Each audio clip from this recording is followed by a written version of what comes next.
Bismillahirrohmanirrohim, selamat datang di channel Gens Times, tempat belajar, berpikir kritis dan menambah wawasan. Kali ini kita akan membahas topik mengenai hanya umat Islam yang akan masuk surga. Benarkah demikian? Islam mengajarkan kasih sayang universal, dengan Allah sebagai Zat yang Maha Pengasih dan Penyayang terhadap seluruh ciptaannya. Dalam konteks keberagaman agama, sering muncul pertanyaan apakah hanya pemeluk Islam yang akan masuk surga.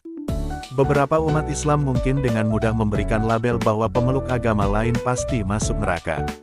Namun, pemahaman seperti ini perlu dikaji ulang melalui pendekatan yang lebih mendalam terhadap ajaran Islam, terutama dalam memahami sifat Allah dan kompleksitas manusia sebagai makhluknya. Dalam Islam, diyakini bahwa manusia, baik yang beriman maupun yang ingkar, tetaplah ciptaan Allah.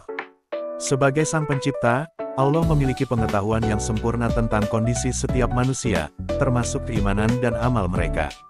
Al-Quran banyak menyebutkan peringatan bagi mereka yang ingkar, termasuk ahli kitab yang menentang kebenaran, seperti dalam firman Allah, sesungguhnya orang-orang yang kafir dari golongan ahli kitab dan orang-orang musyrik akan masuk ke neraka jahanam, mereka kekal di dalamnya. Al-Quran Surah Al-Bayyinah 6. Namun, penting untuk memahami konteks ayat ini, yakni ahli kitab yang zalim dan menolak kebenaran, bukan secara generalisasi menyatakan bahwa semua ahli kitab akan masuk neraka. Sebaliknya, dalam Al-Quran juga terdapat janji yang menegaskan bahwa siapapun yang beriman kepada Allah, beramal soleh, dan percaya kepada hari akhir, akan mendapatkan ganjaran surga. Allah berfirman, sesungguhnya orang-orang yang beriman, orang-orang Yahudi, Nasrani, dan Sabi'in, siapa saja di antara mereka yang beriman kepada Allah dan hari akhir serta beramal saleh, mereka akan menerima pahala dari Tuhan mereka, tidak ada ketakutan atas mereka, dan mereka tidak akan bersedih hati. Surah Al-Baqarah 62. Ayat ini menunjukkan keadilan dan kemurahan Allah, yang tidak mendiskriminasi berdasarkan label agama semata, melainkan melihat kualitas iman dan amal seseorang. Penafsiran ayat-ayat seperti ini sering menjadi perdebatan di kalangan ulama. Sebagian menafsirkan bahwa ayat tersebut berlaku untuk umat non-muslim sebelum Islam diturunkan, sementara sebagian lainnya memahami bahwa ayat ini menunjukkan keluasan rahmat Allah yang melampaui sekat agama formal. Dalam hal ini, penting untuk menyadari bahwa nasib seseorang di akhirat adalah hak prerogatif Allah, bukan manusia. Hanya Allah yang tahu kondisi iman, niat, dan perbuatan seseorang secara hakiki.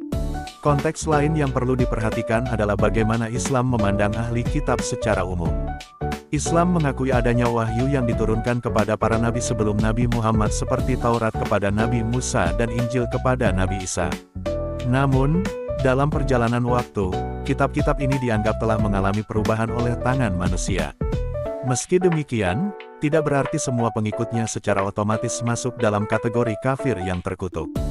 Dalam surah Al-Maidah 48, Allah berfirman, untuk tiap-tiap umat di antara kamu, kami berikan aturan dan jalan yang terang. Sekiranya Allah menghendaki, niscaya kamu dijadikannya satu umat saja, tetapi Allah hendak menguji kamu terhadap apa yang diberikannya kepadamu. Hal ini menunjukkan bahwa keberagaman agama adalah bagian dari kehendak Allah, sebagai ujian bagi manusia untuk tetap berbuat baik dan menjaga harmoni. Ketika seorang ahli kitab menjalani hidup dengan amal soleh dan mengikuti nilai-nilai universal seperti keadilan, kejujuran, dan kasih sayang, pantaskah kita sebagai manusia memberi vonis terhadap nasibnya di akhirat? Dalam Al-Quran juga disebutkan bahwa Allah tidak menyukai kezaliman, baik yang dilakukan oleh muslim maupun non-muslim.